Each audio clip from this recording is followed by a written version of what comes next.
अस्सलाम वालेकुम।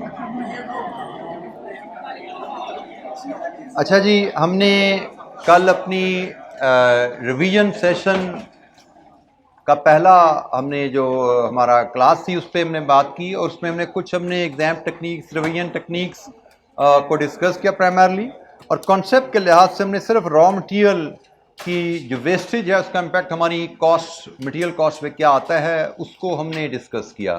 ठीक है जी, तो एनी क्वेश्चन? अच्छा जी, हमारा आज का एजेंडा चैप्टर 1 एंड चैप्टर 7 है, उसका रिव्यू है। हम कोशिश करेंगे उन चैप्टर की जो कॉन्सेप्ट्स हैं, बेसिक्स, उनको रिकैप लें, और उन पे अगर आपके जहन में कोई इश्यूज़ हैं, आपने कोई सवाल पास पेपर्स में देखे हुए हैं, उनसे रिलेटेड कोई एडजस्टमेंट्स रिलेटेड क्वेरीज हैं, तो उनको लेके हम उन मामलात को डिस्कस करें। एक हमारे पास लेबर की एफिशिएंसी से चेंज होने से लेबर कॉस्ट पे क्या इम्पैक्ट आता है, वो भी एक्टिविटीज़ हमारे पास हैं, लेकिन उसको मैं मैं फ़िलहाल होल्ड कर रहा हूँ। अगर मैं क्लास के एंड पे टाइम मिला तो हम इसको कवर कर लेंगे।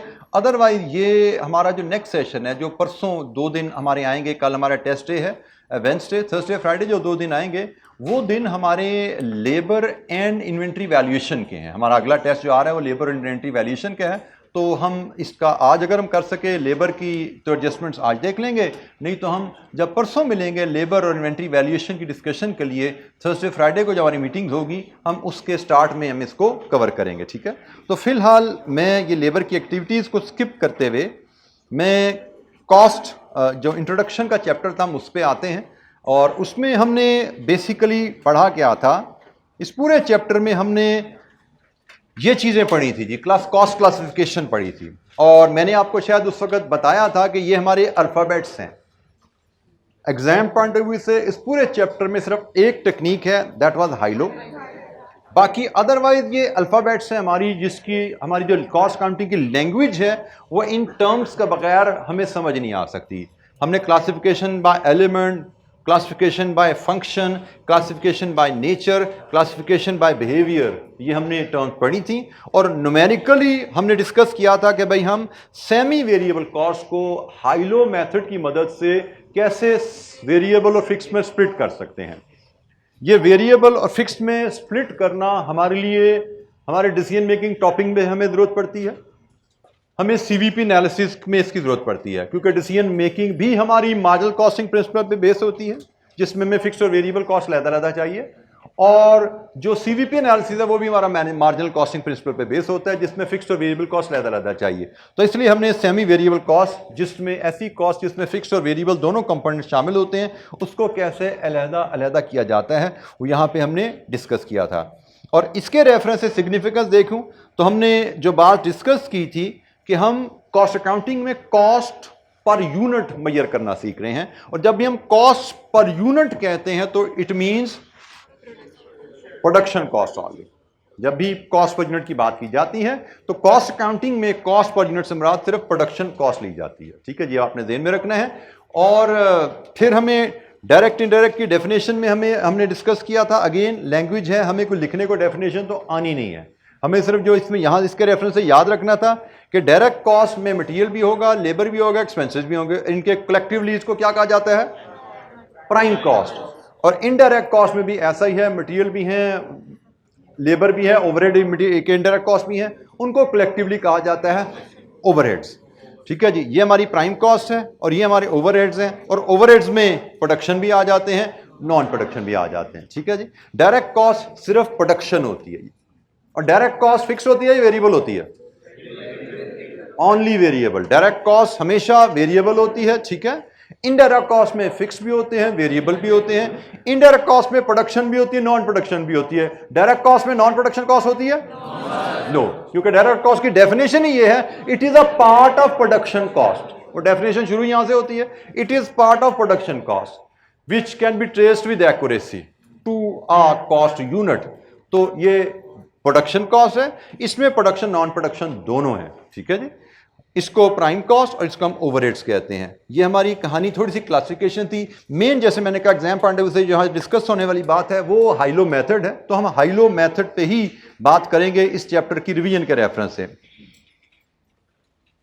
हाइलो मेथड में हमने जो ओरिजिनली उसके स्टेप्स पढ़े थे वो कुछ ऐसे थे। हमें एग्जामिनेशन में एक डाटा दिया जाता है।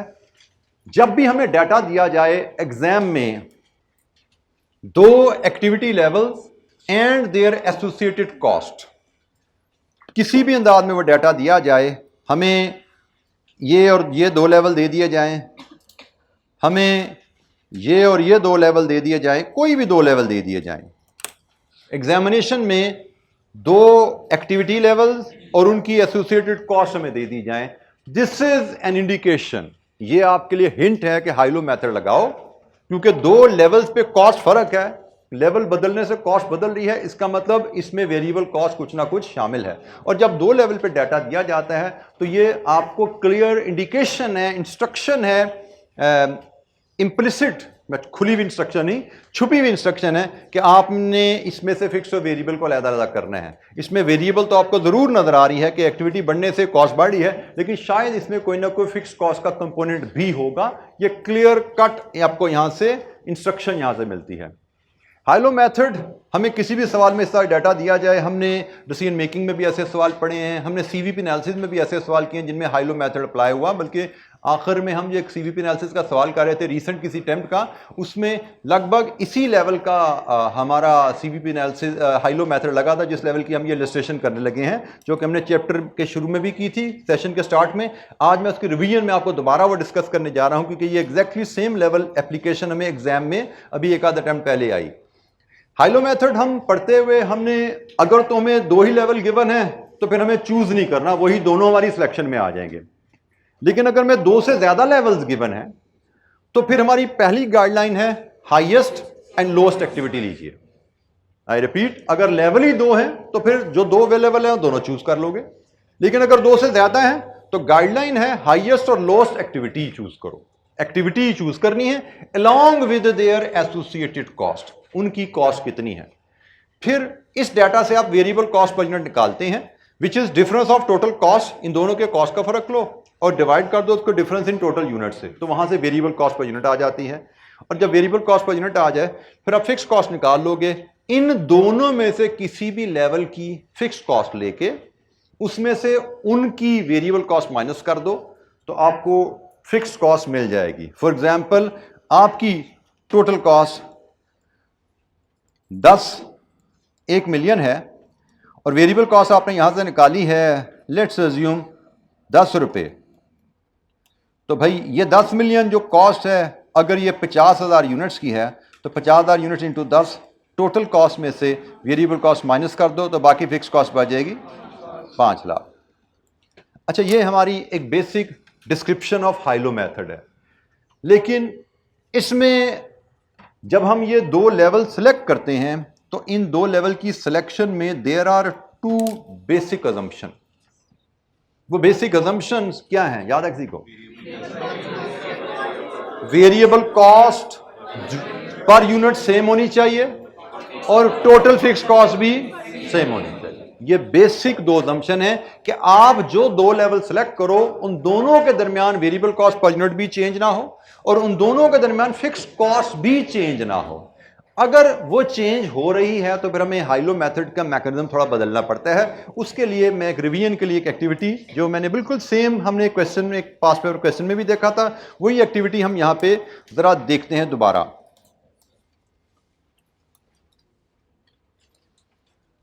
हमसे यहां पे रिक्वायर्ड है calculate variable cost per unit, sorry requirement है estimate cost of producing 16,000 unit. 16,000 unit बनाने हैं तो उनकी कॉस्ट बताइए क्या होगी। Cost of producing total cost हमने बतानी है, जिसमें वेरिएबल फिक्स दोनों आएंगे। जी बेटा, बेटा ये आपने इसका मामला हल करवाना है आज, ठीक है?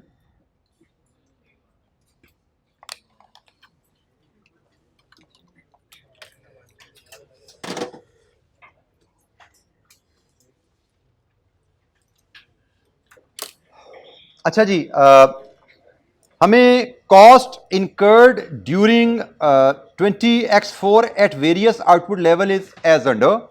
हमें 10,000, 8,000, 12,000, 15,000, 11,000 यूनिट्स और उनकी रिलेटेड कॉस्ट गिवन है।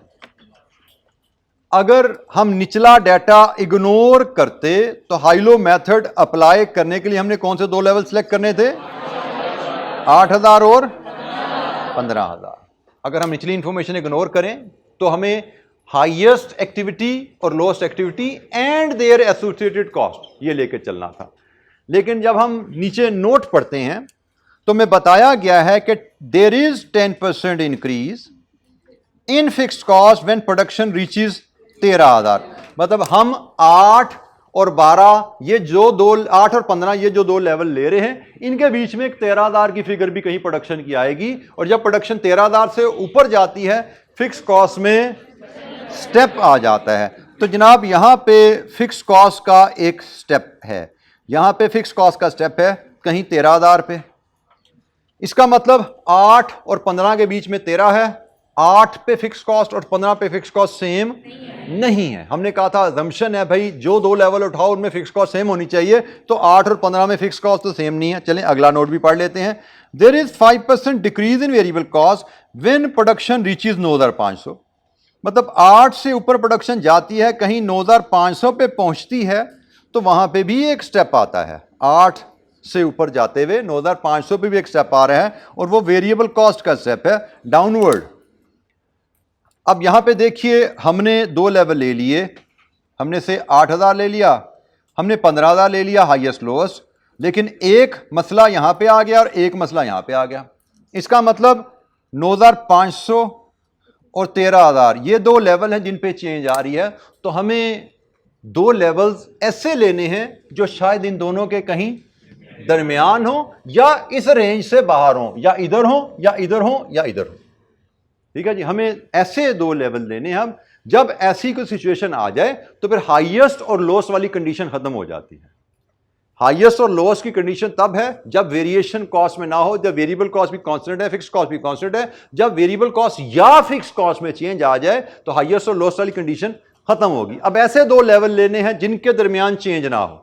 अब हम वो दो लेवल चूज करने चलें अगर, तो एक ऑप्शन हो सकती है, एक ऑप्शन हो सकती है आप कौन सी भाई, 10 और 12 ले लो। ठीक है, 10 और 12 के दरमियान नहीं है क्योंकि एक चेंज 9,500 पे है और एक चेंज 13,000 पे है। 10 और 12 के दरमियान कोई चेंज नहीं है। 10 और 12 आपके यहां पे फॉल कर रहे हैं। ये आपका 10 है और ये आपका 12 है, तो this can be an option. और इसके अलावा हमारे पास और कोई ऑप्शन अगर देखा जाए, 11 और 11, 10 और 11 कह लो, 10 और 12 कह लो। तो यहां पे एक और सूल याद रखना, अगर आपके पास एक से ज्यादा हाईलो बन रहे हो तो आपने वो वाला हाईलो चूज करना है जिनके आपस में गैप ज्यादा से ज्यादा है। तो भाई 10 और 11 या 11 और 12 से बेहतर है 10 और 12, क्योंकि 10 और 11 में भी 1,000 का गैप है, 11 और 12 में भी 1,000 का गैप है। तो हमने इस कंडीशन को सामने रखते हुए हाईएस्ट और लोएस्ट ही लिया है। हम 10 और 11 नहीं ले रहे, हम 11 और 12 नहीं ले रहे। हमने इस कंडीशन को सामने रखते हुए हाईएस्ट और लोएस्ट ही लेने हैं कि भाई ये कंडीशन है, इसकी वजह से हमारी मूवमेंट लिमिट हो गई है, लेकिन इस मूवमेंट में भी हमने हाईएस्ट और लोएस्ट ही लेना है। तो हमने जनाब ये दो लेवल चूज करने हैं। हमने कहा जी हमारे हिसाब से जो अब इस कंडीशन को देखते हुए ये दो लेवल्स बनते हैं, इनको लेके हम हाई लो लगाएंगे। तो जनाब हाई लो लगाते हैं और variable cost per unit measure कर लेते हैं। यहाँ से हम पहले 2.3 million cost minus 1950,000 divided with 12,000 minus 10,000 175 rupees per unit, ये हमारी वेरिएबल कॉस्ट है। और यहीं से हम अगर फिक्स कॉस्ट कैलकुलेट करें, फिक्स कॉस्ट के लिए हमने इन दोनों में से कोई एक कॉस्ट उठा लेनी है, कोई एक कॉस्ट। लेट्स अज्यूम मैंने ये कॉस्ट उठा ली, आंसर में कोई फर्क नहीं आएगा। मैंने उठाई टोटल कॉस्ट 10,000 यूनिट्स की और इसमें से मैं लेस कर दूंगा वेरिएबल कॉस्ट 10,000 यूनिट्स की। हमारी फिक्स कॉस्ट आ गई 2 लाख। तो जनाब मैंने 10,000 और 12,000 को एनालिसिस करके एक वेरिएबल कॉस्ट की फिगर डिटरमिन की 175 और एक फिक्स कॉस्ट की डिटरमिन की फिगर 2 लाख। हमने ख्याल रखना है कि ये जो फिक्स कॉस्ट होती है, fix cost is always for a period. Monthly data है तो ये मंथली फिक्स कॉस्ट है, सालाना डाटा है तो ये सालाना फिक्स कॉस्ट है। ख्याल रखना है ये डाटा सालाना है, पूरे साल का डाटा है। इसका मतलब हमने जो फिक्स कॉस्ट निकाली है एक साल की फिक्स कॉस्ट है। वेरिएबल कॉस्ट तो पर यूनिट है, लेकिन fix cost is always linked to a period. ये साल की फिक्स कॉस्ट आ गई। अच्छा जी, अब हमसे सवाल जो पूछा गया उसकी तरफ चलते हैं। सवाल है 16,000 यूनिट्स की टोटल कॉस्ट बताओ। अब जरा तवज्जो कीजिए, मैंने जो वेरिएबल कॉस्ट निकाली है 175, क्या 16,000 यूनिट बनाएंगे तो भी ये 175 ही रहेगी? जी, वेरिएबल कॉस्ट तो 9,500 पे बदल गई है। मैंने डाटा उठाया 10,012 पे, तो मतलब ये मेरे पास जो वेरिएबल कॉस्ट है ये वो चेंज के बाद है ना, इसके बाद इसमें कोई चेंज नहीं आनी। तो 16,000 यूनिट्स पे भी मेरी वेरिएबल कॉस्ट तो 175 ही रहेगी। तो 175 इंटू 16,000 ये हमारी वेरिएबल कॉस्ट आएगी कितनी जी? 2.8 मिलियन। अब बात करते हैं फिक्स कॉस्ट की। हमने जो फिक्स कॉस्ट निकाली है, क्या ये फिक्स कॉस्ट 16,000 यूनिट पे सेम रहेगी? Answer is no. Fix cost में तो 10% इजाफा आता है। जब प्रोडक्शन 10% से बढ़ती है तो हमारी टारगेट प्रोडक्शन 13,000 से ज़्यादा है, 13,000 से ज़्यादा है, तो हमारी फिक्स कॉस्ट 2 लाख में 10% इजाफा 2,20,000 होगी। तो लीजिए जनाब, यहाँ से बन गई 30,20,000। ये है टोटल कॉस्ट हमारी जब हम प्रोडक्शन करेंगे 16,000 यूनिट्स। ठीक है जी। तो 16,000 यूनिट्स पे टोटल कॉस्ट। हमने जो क्वेश्चन देखा था सीवीपी एनालिसिस का क्लास में अपनी, that number was CVP analysis का क्वेश्चन नंबर वाज, जिसमें सिमिलर लेवल की टेक्निक अप्लाई थी। क्वेश्चन नंबर 17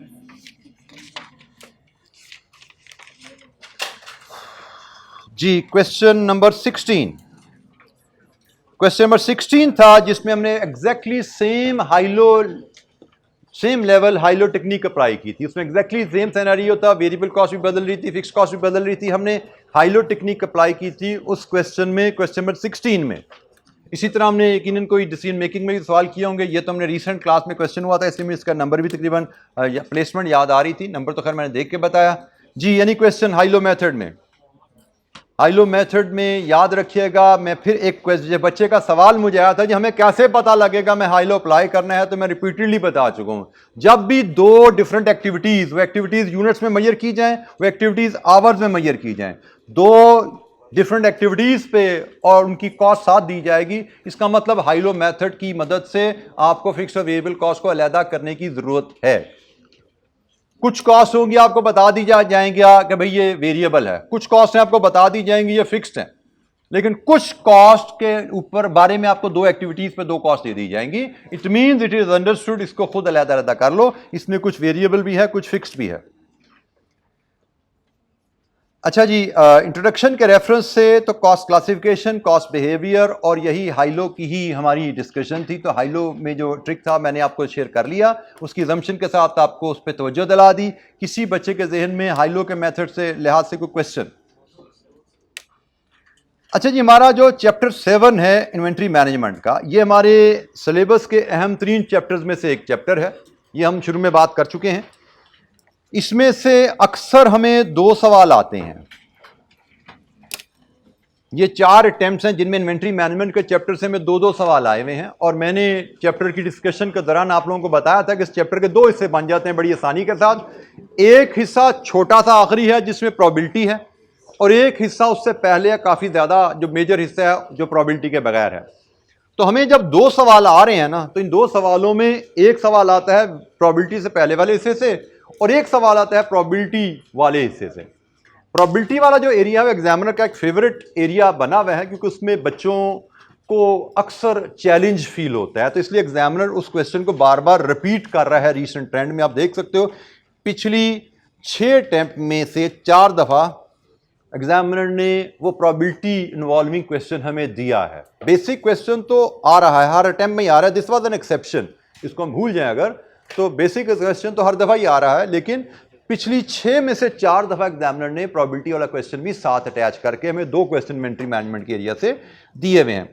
तो हम थोड़े से प्रिंसिपल्स इनके रिकॉल करते हैं क्विकली, जो ट्रिक्स इनमें हमें टेस्ट की जाती हैं उनको रिकॉल करने की कोशिश करते हैं, और फिर जिसमें आप जिस एरिया में आप लोगों को अगर दिक्कत होगी तो उसमें कोई मजीद एक्सप्लेनेशन चाहिए होगी उस पर हम बात कर लेंगे। इन्वेंट्री मैनेजमेंट हमारा मैनेजमेंट अकाउंटिंग का एरिया है जिसमें हमारा काम होता है कॉस्ट को कंट्रोल करना। तो इस चैप्टर में भी हम कॉस्ट को कंट्रोल करने के रेफरेंस से डिस्कशन कर रहे होते हैं, और कॉस्ट को कंट्रोल करने के रेफरेंस से आपने ध्यान में रखने हैं, हम यहां पे 99.9% वेरिएबल कॉस्ट को ही डिस्कस कर रहे होते हैं, क्योंकि फिक्स्ड कॉस्ट यूजुअली कंट्रोलेबल आपके लिए normally in the short run नहीं होती। क्योंकि फिक्स्ड कॉस्ट क्या है? फैक्ट्री का किराया। फिक्स्ड कॉस्ट क्या है? फैक्ट्री की डेप्रिसिएशन। तो फैक्ट्री का किराया, फैक्ट्री की डेप्रिसिएशन, ये शॉर्ट रन डिसीजन मेकिंग में कंट्रोल आप नहीं कर सकते। लॉन्ग टर्म प्लानिंग हो सकती है कि हम फैक्ट्री कहीं शिफ्ट कर लें, मशीनरी कोई मजीद को अच्छी ले लें, कोई सस्ती ले लें, कोई टेक्नोलॉजी नहीं ले आए, उससे ये चीज़ें बदलेंगी। लेकिन शॉर्ट रन में फिक्स्ड कॉस्ट को नॉर्मली चेंज नहीं किया जा सकता। हमारी डिसीजन मेकिंग में मोस्टली जो बात हो रही होती है, इन्वेंट्री मैनेजमेंट के रेफरेंस से बात करें, we will be talking about variable cost only. तो हमने जब कहा हमने इन्वेंट्री मैनेजमेंट के चैप्टर में डिस्कशन करनी है कॉस्ट को कंट्रोल करने के तरीके, तो कौन सी कॉस्ट? वेरिएबल कॉस्ट और इन्वेंट्री रिलेटेड वेरिएबल कॉस्ट। अब इन्वेंट्री रिलेटेड वेरिएबल कॉस्ट कौन कौन सी होती हैं? एक परचेज कॉस्ट है, एक रीऑर्डर कॉस्ट है। इसमें याद रखना है, रीऑर्डर कॉस्ट से मुराद है प्रोक्योरमेंट डिपार्टमेंट के खर्चे। और प्रोक्योरमेंट डिपार्टमेंट के कौन से खर्चे? Only variable. क्योंकि प्रोक्योरमेंट डिपार्टमेंट में मैनेजर भी बैठा है जिसकी तनख्वाह 2 लाख रुपए महीना है, दैट इज फिक्स्ड। वो बेशक परचेज की कॉस्ट है, बेशक ऑर्डरिंग में वो बंदा इन्वॉल्व है, लेकिन that is not a variable cost. ये याद रखना है आपने, ठीक है जी। हमारा जो कंट्रोल होता है वो वेरिएबल कॉस्ट के ऊपर एक्सरसाइज होता है। हां, अगर कोई पूछे जी आप बताइए आपकी प्रोक्योरमेंट डिपार्टमेंट के खर्चे कितने हैं, तो वो खर्चों की जब बात करेंगे उसमें शायद हम फिक्स भी शामिल कर लें। लेकिन जब कंट्रोल की बात की जा रही है, भाई आप इन खर्चों में से किस खर्चे को मिनिमाइज कर सकते हो, तो वो सिर्फ वेरिएबल है। हम सिर्फ वेरिएबल कॉस्ट को मिनिमाइज कर सकते हैं।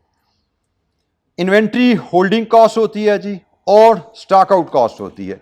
ये हमारी 4 कॉस्ट हैं इन्वेंट्री रिलेटेड, जिनको हमने मिनिमाइज करना सीखा है इस चैप्टर में। सबसे पहले इस चैप्टर में हमने डिस्कस किया था ऑर्डरिंग एंड होल्डिंग कॉस्ट को मिनिमाइज करना, और उसके लिए हमने सीखा था ईओक्यू का फार्मूला। हमने कहा थी अगर हम ईओक्यू के फार्मूला को फॉलो करें, ईओक्यू का फार्मूला हम यूज करते हैं किस लिए? ऑर्डर साइज या रीऑर्डर साइज डिटरमिन करने के लिए। अगर हम ईओक्यू के फार्मूला की मदद से ऑर्डर साइज निकालेंगे तो दिस विल इंश्योर के सालाना बेसिस पे हमारी annual ordering and annual holding cost is minimise. और we are only talking about variable. EOQ से सिर्फ वेरिएबल कॉस्ट हिलती है, फिक्स कॉस्ट में कोई फर्क नहीं पड़ता, वो हम कंट्रोल नहीं करते, ठीक है जी।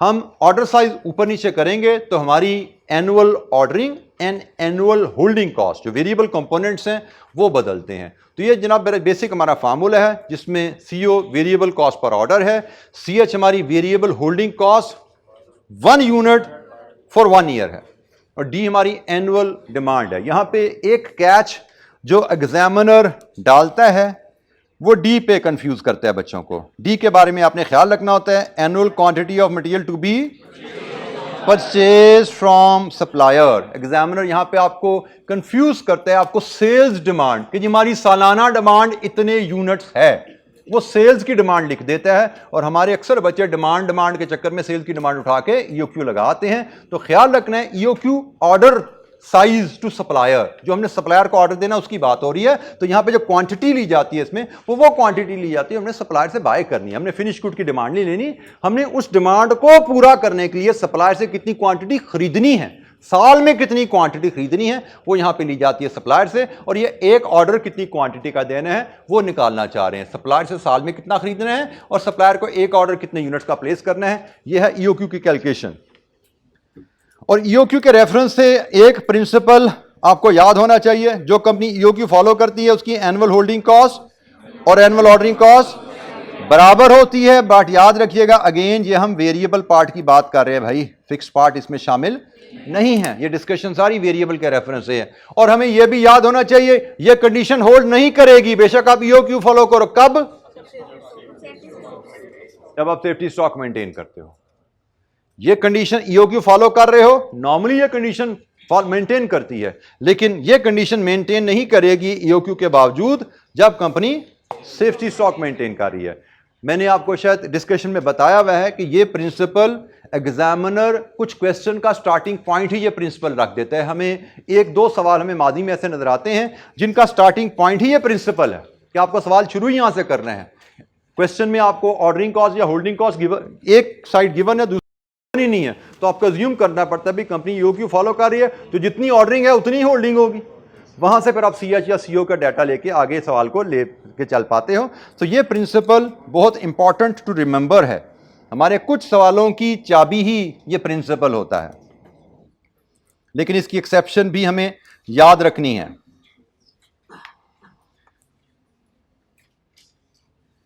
एनुअल ऑर्डरिंग कॉस्ट के रेफरेंस से हमने कैलकुलेशन बेसिक से सीखी हुई है। Number of orders in a year into variable cost पर ऑर्डर, जिसको हम एब्रीवेट सीओ से कर रहे थे, और number of orders in a year कई सवालों में हम कैलकुलेट करते हैं, which is annual demand over order size. इसी तरह एनुअल होल्डिंग कॉस्ट हमारी होती है average inventory into variable cost of holding 1 unit for 1 year. और एवरेज इन्वेंट्री कहां से आती है? ऑर्डर साइज बाय 2, ये हमारी एवरेज इन्वेंट्री है। और हमने इसको हम सीएच से नॉर्मली इन्वेंट्री मैनेजमेंट के चैप्टर में डिनोट करते हैं। सीएच हमारी holding cost per unit per year है और सीओ हमारी होल्डिंग कॉस्ट पर ऑर्डरिंग कॉस्ट पर ऑर्डर है और ओनली वेरिएबल।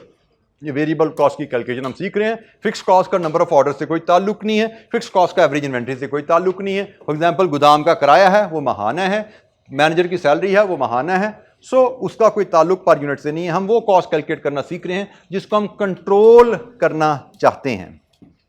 तो हमने पहली चीज सीखी थी, 4 कॉस्ट में से 2 कॉस्ट को कंट्रोल करने के लिए हम अगर ईओक्यू को फॉलो कर लें तो हमारी ये 2 जो सालाना कॉस्ट हम कैलकुलेट कर रहे हैं, इन 2 का सम मिनिमम रहेगा। ये हमने पहली चीज सीखी थी 2 कॉस्ट को कंट्रोल करने के लिए। फिर बात तीसरी कॉस्ट को कंट्रोल करने के लिए आई थी, परचेज कॉस्ट को कैसे कंट्रोल किया जाए। उसके बारे में हमने डिस्कस किया था, हम सप्लायर से बल्क डिस्काउंट निगोशिएट कर सकते हैं तो हमारी परचेज कॉस्ट वहां से कम हो जाएगी। लेकिन बल्क डिस्काउंट की निगोशिएशन में जब हम जाते हैं तो क्वेश्चन मार्क आ जाता है, भाई एक हमने ऑर्डर क्वांटिटी निकाला था ईओक्यू से, वो 5000 यूनिट्स था, हम बल्क डिस्काउंट लेने के तो सप्लायर ने कहा ठीक है जी 10,000 यूनिट्स का ऑर्डर करो तो हम आपको परचेज में डिस्काउंट दे देते हैं।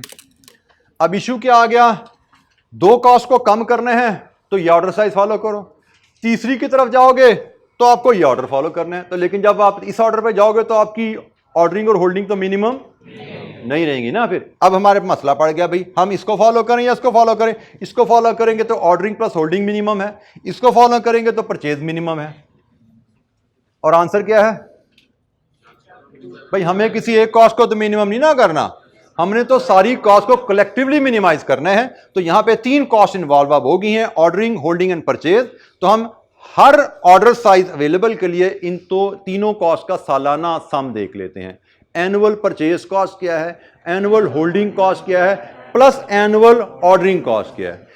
इस ऑर्डर के लिए, ईओक्यू के लिए और बल्क ऑर्डर के लिए, हर अवेलेबल ऑप्शन के लिए तीनों कॉस्ट का सालाना सम क्या है, उसके ऊपर हम डिसाइड करेंगे। जिस ऑप्शन पे तीनों का सम मिनिमम है वो हमारा बेस्ट ऑर्डर साइज बनेगा। फिर वो हमारा ईओक्यू नहीं कहलाएगा, फिर वो हमारा बेस्ट ऑर्डर साइज कहलाएगा, ऑप्टिमल ऑर्डर साइज कहलाएगा।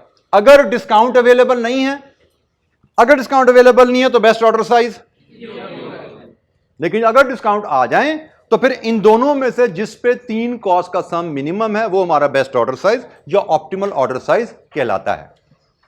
ये डिस्कशन हमने यहां पे की थी और इसी के रेफरेंस से एक पॉइंट जो आया था वो ये था जनाब कि अक्सर क्वेश्चन में हमें डिस्काउंट से जब डील कर रहे हैं तो हमें होल्डिंग कॉस्ट को एग्जामिनर परचेज कॉस्ट से लिंक कर देता है। ये लिंक एग्जामिनर 2 तरह से क्रिएट करता है। एक, वो कहता है जी holding cost is X% of purchase price. For example वो कहता है जी holding cost is 2% of purchase price. तो परचेज प्राइस अगर रुपीज 150 है तो हमारी होल्डिंग कॉस्ट बनेगी ₹3 पर यूनिट पर ईयर। ये हमारी सीएच यहां से ऐसे निकल आती है। एग्जामिनर हमें कहेगा कि भाई आपकी holding cost 2% of purchase price है, तो भाई 2% परचेज प्राइस 150 है, तो हम जनाब हमारी होल्डिंग कॉस्ट सीएच है। लेकिन यहां पे जो क्या चाहता है कि एग्जामिनर कहता है आपको 5% डिस्काउंट भी मिल सकता है अगर ऑर्डर साइज बढ़ा लो। तो भाई जब ऑर्डर साइज बढ़ाओगे तो फिर 5% डिस्काउंट के बाद प्राइस जो आपकी हो जाएगी वो 150 का 95% हो जाएगी, और जब प्राइस कम हो जाएगी तो आपका CH भी रिवाइज हो जाता है। अब नई प्राइस का 2% होगा, तो जब हम कितना जी 2.85 पर यूनिट पर ईयर।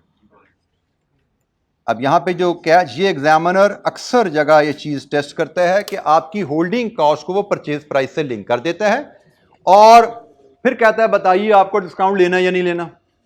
तो जब डिस्काउंट लेना या नहीं लेना उसके लिए हमें एनुअल होल्डिंग कॉस्ट कैलकुलेट करनी पड़ती है, और एनुअल होल्डिंग कॉस्ट क्या होती है? एवरेज इन्वेंट्री इनटू CH, और CH अब डिस्काउंट अगर मिल रहा है तो 2.85 पर यूनिट है, और डिस्काउंट नहीं मिल रहा तो 3 पर यूनिट है।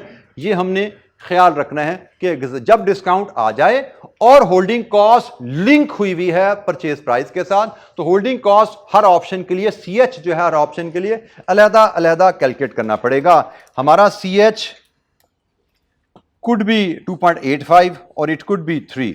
डिस्काउंट है या नहीं उस पर डिपेंड करेगा हमारा CH, जो कि हम यूज करते हैं इस फार्मूला में। ये जो CH यहां पे यूज होता है ये फर्क होगा ऑप्शन के हिसाब से। ये जो एनुअल होल्डिंग कॉस्ट में जो CH है ये बदल जाएगा, कहीं पे ये 2.85 होगा जैसे हमने कैलकुलेट किया, और दूसरी ऑप्शन में ये 3 होगा। हमें देखना पड़ेगा, इस चीज का हमें ख्याल रखना पड़ेगा। अच्छा, बाज़ हमें होल्डिंग कॉस्ट के 2 हिस्से भी करके दे दिए जाते हैं। हमें कहा जाता है जी हमारी होल्डिंग कॉस्ट इंक्लूड्स ₹X पर unit per year for storage and company page Y% interest on it's finance. अब स्टोरेज कॉस्ट जो है वो हमारी होल्डिंग कॉस्ट का हिस्सा है, it is not the total holding cost. अगर आपको होल्डिंग कॉस्ट के कंपोनेंट्स याद हो, उसमें हमने पढ़ा हुआ है, उसमें गोडाउन रेंट भी आ जाता है, उसमें स्टोरेज कॉस्ट भी आ जाती है, उसमें फाइनेंस कॉस्ट भी आ जाती है, उसमें ऑब्सोलिसेंस भी आती है, उसमें इंश्योरेंस भी आती है। There are many components available. तो एग्जामिनर हमें अक्सर 2 कंपोनेंट्स होल्डिंग कॉस्ट के दे देता है। एक तरफ कह देता है भाई ये तो रुपीस पर यूनिट है, लेकिन दूसरी बात कहता है भाई परसेंटेज इंटरेस्ट भी पे कर रहे हैं, तो परसेंटेज इंटरेस्ट भी पे कर रहे हैं। लेट्स अज्यूम हमें कहा जाता है कि हम ₹2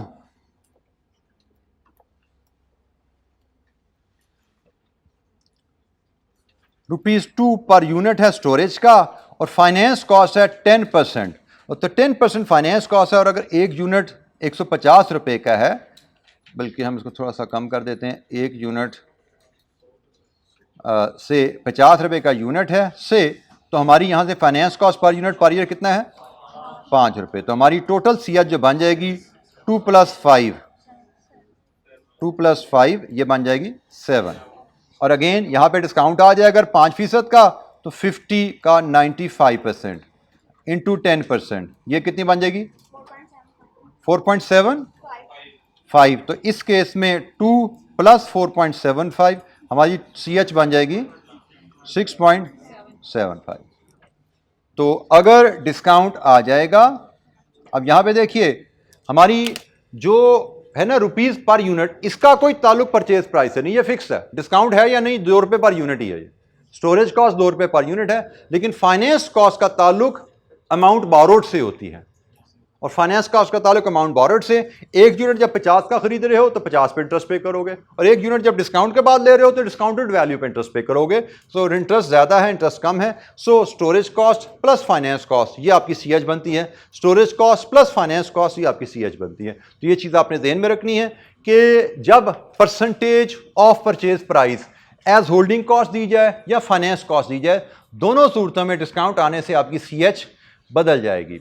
यहां पे टोटल CH बदलता है, और इधर CH का जो सिर्फ फाइनेंस कॉस्ट का कंपोनेंट है वो बदलता है। ये नहीं बदला क्योंकि ये तो रुपीस पर यूनिट है, लेकिन ये परसेंटेज है। परसेंटेज जब भी आएगी होल्डिंग कॉस्ट में CH बदल जाएगी विद डिस्काउंट। जी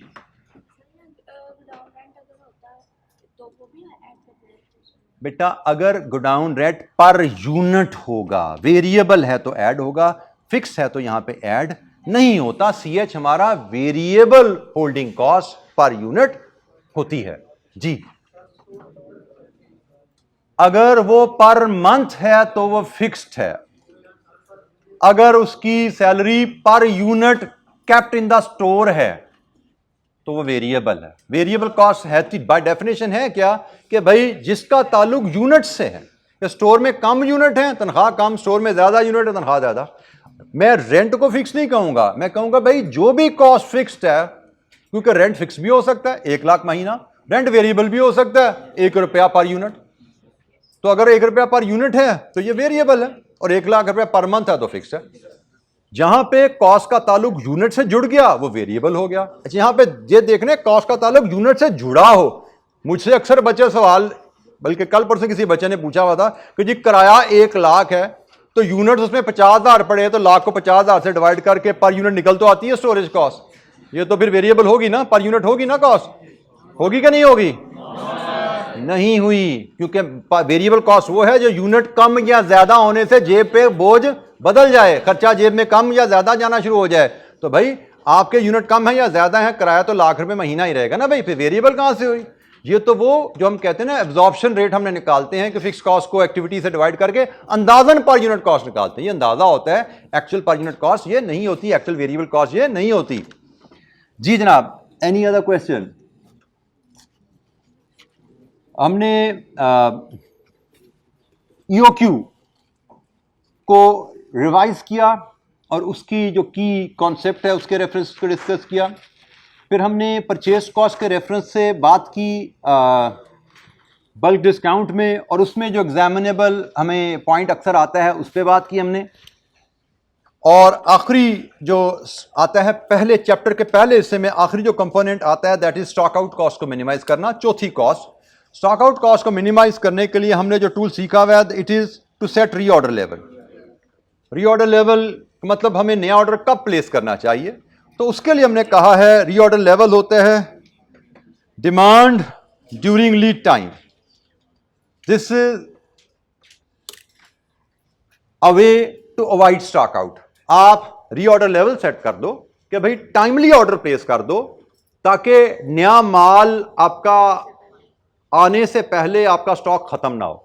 ऑर्डर इस तरह प्लेस करो कि नया ऑर्डर डिलीवर होने से पहले स्टॉक खत्म ना हो, तो हम स्टॉक आउट से बच जाएंगे, और जब स्टॉक आउट से बच जाएंगे तो स्टॉक आउट कॉस्ट से बच जाएंगे।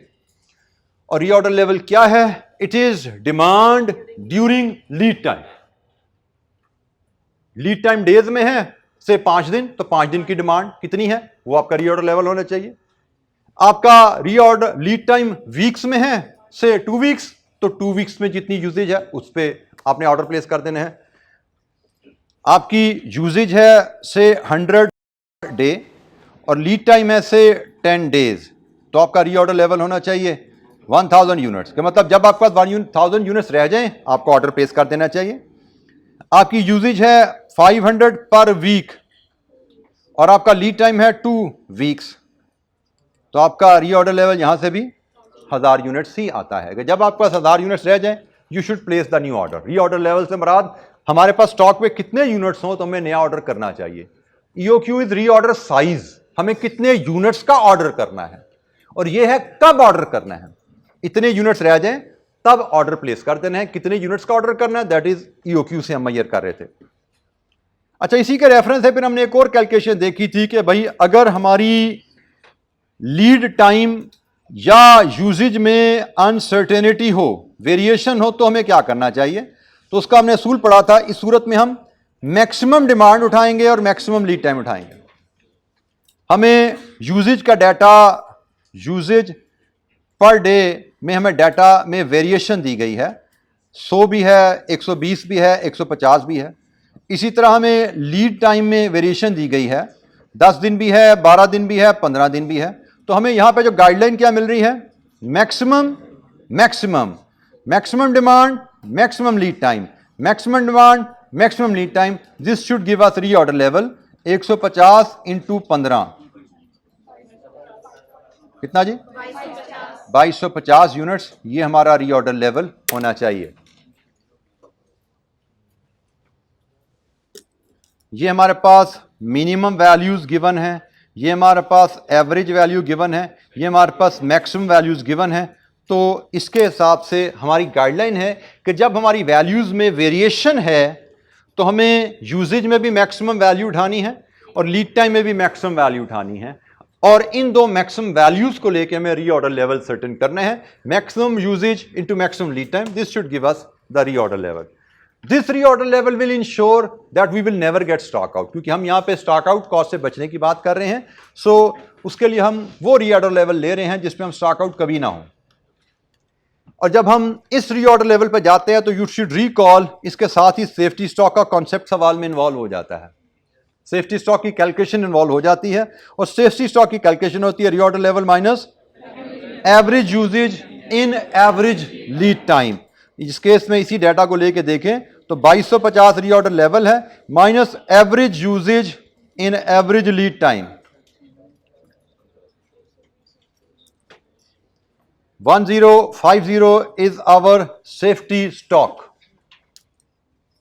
हमने रूटीन में हम 1200 यूनिट से रूटीन में 1200 यूनिट से हम गुजार सकते थे अपना लीड टाइम, लेकिन हमने 1200 के बजाय 2250 यूनिट रख के ऑर्डर प्लेस किया. रूटीन में हम 1200 यूनिट्स रीऑर्डर लेवल रखते तो हमारा गुजारा हो जाता, लेकिन हमें रिस्क थोड़ा रहता कि कहीं यूजेज ज्यादा ना हो जाए, कहीं लीड टाइम ज्यादा ना लग जाए. तो हम अगर 1200 पे 1200 इंटू 12, माई मिस्टेक जी, माई मिस्टेक, 12 इंटू 12 करना था ये हमने. तो ये कितना आया? 800 था. तो ये जो बनता है ये 1440 बनता है. हमारा 1440 यूनिट से गुजारा होता था, लेकिन हमने 2250 यूनिट रखने प्रेफर किए, क्योंकि 1440 यूनिट्स में हमें रिस्क रहना था. यूजेज थोड़ी ज़्यादा होगी, लीड टाइम थोड़ा ज़्यादा लग गया तो हम स्टॉक आउट हो सकते हैं. तो हमने उस रिस्क को बिल्कुल ख़त्म कर दिया जब हमने 2250 पे रीऑर्डर लेवल सेट किया. लेकिन ये रीऑर्डर लेवल रखने के लिए हमने ज़रूरत से 810 यूनिट ज़्यादा रखे हैं. ये एमरजेंसी स्टॉक है, जिसको हम सेफ्टी स्टॉक भी कहते हैं, जिसको हम बफर स्टॉक भी कहते हैं. तो ये कैलकुलेशन भी हमें क्वेश्चन में इन्वॉल्व होती है. और सेफ्टी स्टॉक या बफर स्टॉक के आते ही हमारी एवरेज इन्वेंट्री का फार्मूला चेंज हो जाता है. हमारी एवरेज इन्वेंट्री फिर order size by 2 plus safety stock से मेजर की जाती है. और याद रखिएगा एनुअल होल्डिंग कॉस्ट हमारी क्या होती है? Average inventory into CH. Average inventory जब सेफ्टी स्टॉक नहीं है तो ऐसे आ रही है, और जब सेफ्टी स्टॉक है तो ऐसे आएगी. एवरेज इन्वेंट्री इनटू CH, ये annual holding cost of the inventory होती है. और अगर आपसे पूछे annual holding cost of safety stock बताओ, तो वो क्या है? Annual holding cost of safety stock क्या है? Safety stock into CH.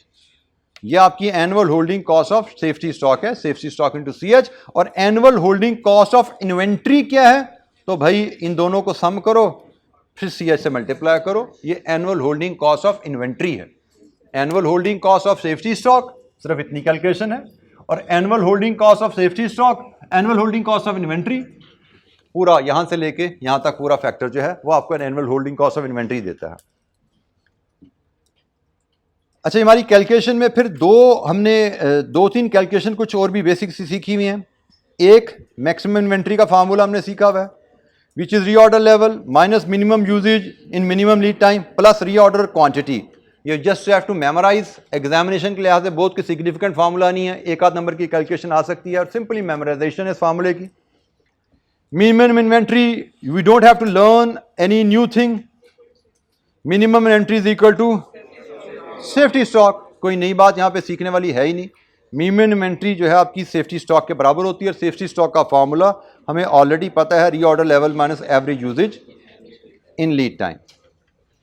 ये हमारा स्टॉक आउट को मिनिमाइज, स्टॉक आउट कॉस्ट को जीरो करने के लिए, ये सारी डिस्कशन थी हमारी स्टॉक आउट कॉस्ट को जीरो करने के लिए. हम स्टॉक आउट के चांस ही खत्म कर देते हैं. जब स्टॉक आउट ही नहीं होंगे तो स्टॉक आउट कॉस्ट भी नहीं होगी. ये सारी कहानी हमारी वो थी जी. Any question? ये हमारे चैप्टर का पहला हिस्सा इन्वेंट्री मैनेजमेंट का, वो यहां पे कवर होता है. जी बेटा,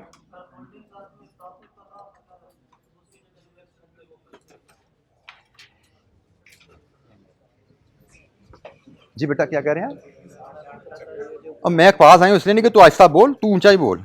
वो सर, अगर इन्वेस्टमेंट का अगर हम दूसरी जगह वो पैसे इन्वेस्ट करते हैं उसका जो लॉस होता है वो भी होल्डिंग कॉस्ट. बेटा आपको, आपके साथी का सवाल है, इन्वेंट्री, हम जो पैसा हमारे पास होता है जो इन्वेंट्री में इन्वेस्ट किया जा रहा है उसको किसी दूसरी जगह इन्वेस्ट करते हैं तो वहाँ पे हमारा जो अपॉर्चुनिटी कॉस्ट ऑफ फाइनेंस आ रहा है, तो आपको होल्डिंग कॉस्ट में जो फाइनेंस कॉस्ट का कंपोनेंट है वो दो अंदाज में दिया जाता है। एक अपॉर्चुनिटी कॉस्ट ऑफ फाइनेंस भी लिखा जा सकता है और एक सिर्फ कॉस्ट ऑफ फाइनेंस भी लिखा जा सकता है। दोनों की ट्रीटमेंट सेम ही है। आपको एक रेट दिया जाएगा जी, opportunity cost of investment is 10% या कंपनी की बोरिंग कॉस्ट इज 10%। ट्रीटमेंट एक ही है, कोई फर्क नहीं है। आपने कॉस्ट पर यूनिट लेनी है, उस पर वो रेट अप्लाई करना है, उससे आपकी कॉस्ट ऑफ फाइनेंस आ जाएगी। उसको आप अपॉर्चुनिटी कॉस्ट ऑफ फाइनेंस कहो या कॉस्ट ऑफ बोरिंग कहो, एक ही बात है। जी बेटा, बेटा कौन सी इन्वेस्टमेंट का एक्सपेंस की बात करें?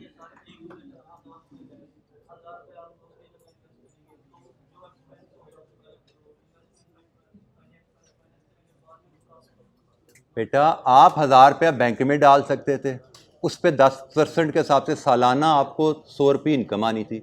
जब वो 1000 रुपया आपने सप्लायर को दे दिया तो 10% आपकी होल्डिंग कॉस्ट फाइनेंस आ गई। वो जो 100 रुपये इनकम आनी थी that will be lost. Loss of income is a cost. ठीक है, अपॉर्चुनिटी कॉस्ट का कॉन्सेप्ट हो गया। ठीक है, आप लोन लेके 1000 रुपया सप्लायर को पे करोगे तो बैंक को 100 रुपया पे करना है इंटरेस्ट, और आपने डिपॉजिट अकाउंट से 1000 रुपया निकाल के सप्लायर को पे किया है तो आपने जो इनकम लेनी थी वो फोरगो कर दी। इनकम फोरगोन या फाइनेंस कॉस्ट सेम थिंग, कोई फर्क नहीं है दोनों में। जी दोनों ही कॉस्ट है आपके लिए। जी एनी अदर क्वेश्चन किसी बच्चे के ध्यान में? जी बेटा,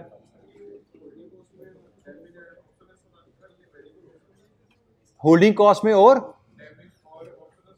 बेटा मैं फिर कह रहा हूं कि मुझे जो भी कॉस्ट पर यूनिट दी जाएगी, अगर मुझे बताया कि आप solutions cost is on average 1 रुपया पर यूनिट पर एनम, वेरिएबल है। अगर मुझे बताया कि आप सॉल्यूशंस कॉस्ट इज सालाना 50,000, फिक्स। जो मुझे cost per unit per annum term में दी गई होल्डिंग की, वो मेरी वेरिएबल कॉस्ट में ऐड हो जाएगी। जो मुझे पर एनम दी गई वो मेरी वेरिएबल कॉस्ट में ऐड नहीं होगी। अच्छा जी, हमारा प्रोबेबिलिटीज का एक सेक्शन जिससे हमें एक मस्त सवाल आता है जो कि हमारा जनरली एक चैलेंजिंग एरिया समझा जाता है।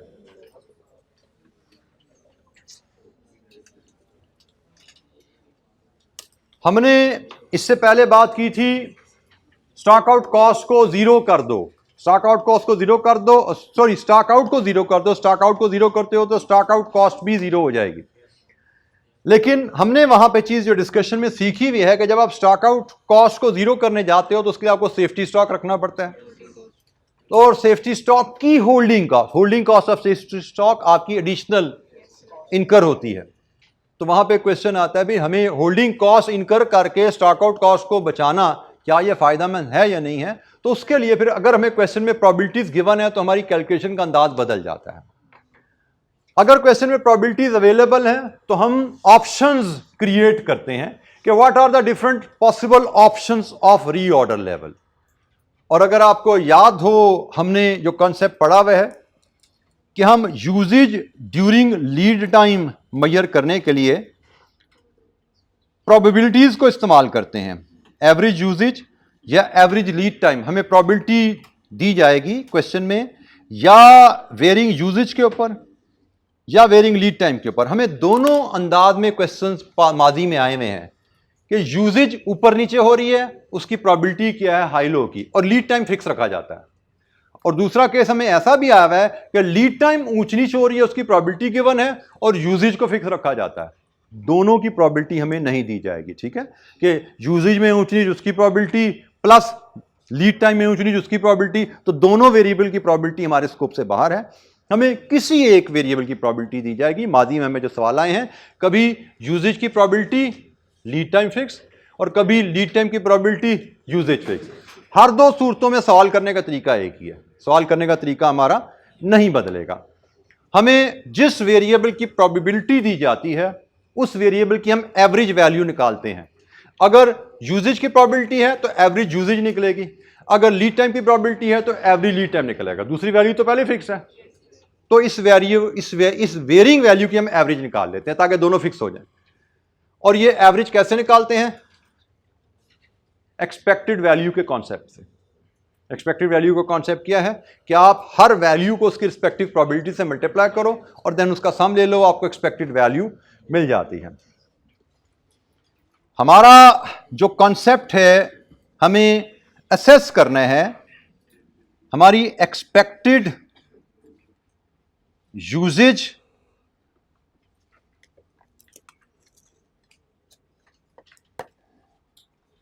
During lead time. अब लीड टाइम भी एवरेज लेना है और ये भी यूजेज भी एवरेज लेनी है। हमने ये एक वैल्यू कैलकुलेट कर ली, लेट्स अज्यूम वो आई 200 यूनिट्स। हमारा कॉन्सेप्ट है कि हमारा यूजेज ड्यूरिंग लीड टाइम अगर एवरेज 200 यूनिट्स आ रहा है तो हमारा रीऑर्डर लेवल 200 से कम नहीं हो सकता। हम नॉर्मली ऑप्शन जो जनरेट करते हैं, हम देखते हैं कि हमारी एक तो रीऑर्डर लेवल ऑप्शन हो जाएगी इस लेवल पे, और प्लस अदर ऑप्शन होती हैं हायर वैल्यूज, क्योंकि एग्जामिनर हो सकता है मैं कहे कि हमारी डिमांड 250 भी हो सकती है, 350 भी हो सकती है ड्यूरिंग लीड टाइम। हमारी average demand during lead time 200 है, लेकिन एग्जामिनर में कह रहा है हमारी डिमांड ड्यूरिंग लीड टाइम 250 भी हो सकती है, 350 भी हो सकती है। इसका मतलब हमारे सामने क्वेश्चन मार्क है कि हमें अपना रीऑर्डर लेवल 200 पे रखना है, 250 पे रखना है या 350 पे रखना है। हम एक हो सकता है हमें और भी लेवल्स दिए हों, हमें डिमांड ड्यूरिंग लीड टाइम में 100 का लेवल भी दिया हो, 180 का लेवल भी दिया हो, लेकिन हमने एवरेज डिमांड से नीचे के लेवल को अपनी कंसिडरेशन में नहीं लाना। हम देखते हैं what are the different reorder level options available. एक average demand during lead time और एक हायर वैल्यूज जो क्वेश्चन में हमें गिवन होंगी, इससे ज्यादा डिमांड की वैल्यू जो है उनको गिवन है। और हम अवेलेबल ऑप्शन के लिए कैलकुलेट क्या करते हैं, हर ऑप्शन के लिए हम कैलकुलेट करते हैं एनुअल कॉस्ट। कौन कौन सी? Holding cost of safety stock and stock out cost. इन दो कॉस्ट का सम करेंगे हर ऑप्शन के लिए, A plus B, A plus B, A plus B, हर ऑप्शन के लिए ये दो कॉस्ट का सम करेंगे, और जिस ऑप्शन में इनका सम मिनिमम होगा वो ऑप्शन हम रिकमेंड करते हैं। 200 यूनिट्स का हम रीऑर्डर लेवल रखें तो holding cost of safety stock क्या है, holding annual stock out cost क्या है। 250 यूनिट का सेफ्टी स्टॉक रखें, 250 यूनिट का रीऑर्डर लेवल रखें तो हमारी annual holding cost of safety stock क्या है, स्टॉक आउट कॉस्ट क्या है। 350 यूनिट का रीऑर्डर लेवल रखें तो दिस प्लस दिस क्या है, जिस ऑप्शन पे मिनिमम हो उसकी तरफ जाते हैं। और ये दो कॉस्ट कैसे कैलकुलेट की जाती हैं, ये formulas you must remember. Holding cost of safety stock तो आसान है, holding cost of safety stock तो सिंपल है जी, safety stock units into holding cost per unit per year CH, ये तो आसान है हमारे पास। और एनुअल स्टॉक आउट कॉस्ट की कैलकुलेशन के लिए you must recall there are 4 variables.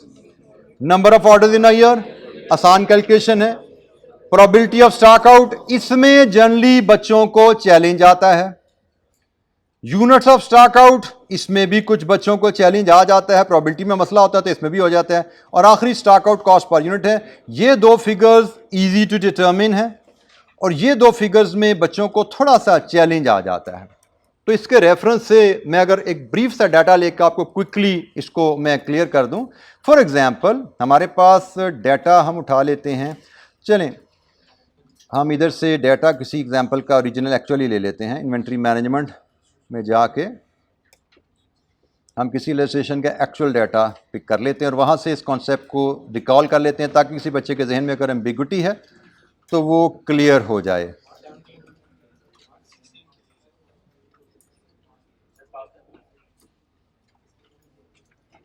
जी, ये हमारे पास एक डाटा आ गया।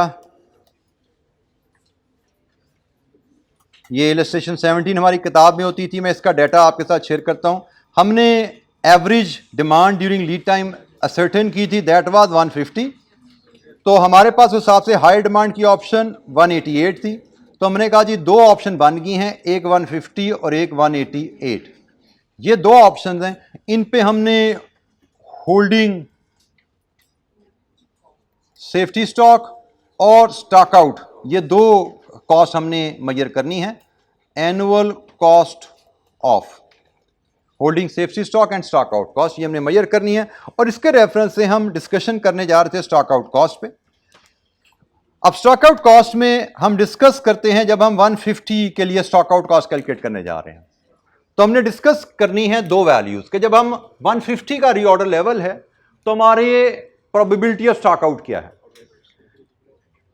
अगर हमने अपना रीऑर्डर लेवल 150 पे रखा, ये हमारी डिमांड ड्यूरिंग लीड टाइम है। मेरी डिमांड ड्यूरिंग लीड टाइम 150 से कम भी हो सकती है, 150 से ज्यादा भी हो सकती है। अगर मेरा रीऑर्डर लेवल 150 पे है तो ड्यूरिंग लीड टाइम, जो अगला लीड टाइम आ रहा है ऑर्डर देने के बाद, उसमें मैं स्टॉक आउट किस सूरत में होऊंगा, इस सूरत में या इस सूरत में? जब demand during lead time reorder level से ज्यादा होगी। इसका मतलब जब मेरा रीऑर्डर लेवल 150 है तो स्टॉक आउट होने की सिर्फ एक सिचुएशन, और वो सिचुएशन क्या है? डिमांड 188 पे चली जाए। तो स्टॉक आउट होने की सिचुएशन सिर्फ 188 पे डिमांड जाना है, उसकी प्रोबेबिलिटी, तो जनाब 150 यूनिट्स के ऊपर probability of stock out is 40%। और कितने यूनिट? 38, क्योंकि डिमांड मेरे पास 150 यूनिट पड़े हैं, डिमांड 188 की हो जाएगी तो 38 यूनिट में बेच नहीं पाऊंगा। तो 38 यूनिट से हम स्टॉक आउट होंगे। मैं बात कर रहा हूं 150 के रेफरेंस से, मैं डिस्कशन कर रहा हूं इसके रेफरेंस से कि प्रोबेबिलिटी ऑफ स्टॉक आउट 40% है और units of stock out 38 units हैं। और जब मेरा रीऑर्डर लेवल 188 है तो क्या मेरी डिमांड 188 से ज्यादा होती है? इसका मतलब प्रोबेबिलिटी ऑफ स्टॉक आउट 0 है। प्रोबेबिलिटी ऑफ स्टॉक आउट 0 है, हम स्टॉक आउट होंगे ही नहीं। अच्छा, अगर मेरा रीऑर्डर लेवल 110 पे है तो probability of stock out 30% chance है कि मैं 40 यूनिट से स्टॉक आउट होऊंगा और 40% चांस है कि मैं 78 यूनिट से स्टॉक आउट होगा। 2 दफा स्टॉक आउट होंगे हम, ठीक है जी। तो जब एक से ज्यादा दफा स्टॉक आउट होंगे तो स्टॉक आउट कैलकुलेशन 2 दफा में करनी पड़ेगी। इस सूरत में दोनों की स्टॉक आउट कैलकुलेशन उसी फॉर्मूले से कैलकुलेट करेंगे लहदा कि भाई 40 यूनिट से स्टॉक आउट हो तो हमारी कॉस्ट कितनी बनती है, 78 यूनिट से स्टॉक आउट हो तो हमारी कॉस्ट कितनी बनती है। दोनों कॉस्ट को सम कर देंगे तो वो टोटल स्टॉक आउट बनेगी। इस केस में जब मेरा रीऑर्डर लेवल 110 पे है तो स्टॉक आउट के 2 केसेस हैं, दोनों केसेस की कॉस्ट अलग-अलग कैलकुलेट होगी। दोबारा सुन लो, मेरा रीऑर्डर लेवल 150 है, स्टॉक आउट का सिर्फ एक केस है, उसकी स्टॉक आउट कॉस्ट कैलकुलेट कर लो। मेरा रीऑर्डर लेवल 110 है, स्टॉक आउट के 2 केसेस हैं, दोनों की कॉस्ट अलग-अलग कैलकुलेट कर लो उसी सेम फार्मूला से और सम कर लेना, वो 110 की स्टॉक आउट कॉस्ट आ जाएगी। ये एक की कैलकुलेशन है जिसमें हमारे बच्चों को जनरली चैलेंज आता है।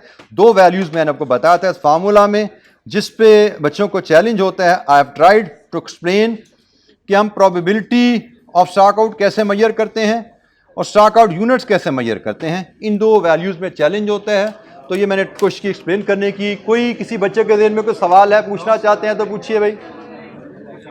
इंशाअल्लाह हम परसों मिलेंगे जिसमें हम लेबर और इन्वेंट्री वैल्यूएशन, जो हमारे थर्सडे फ्राइडे के 2 लेक्चर हैं, लेबर और इन्वेंट्री वैल्यूएशन को इंशाअल्लाह उसमें कवर करने की कोशिश करेंगे। ठीक है जी, थैंक यू, अस्सलाम वालेकुम।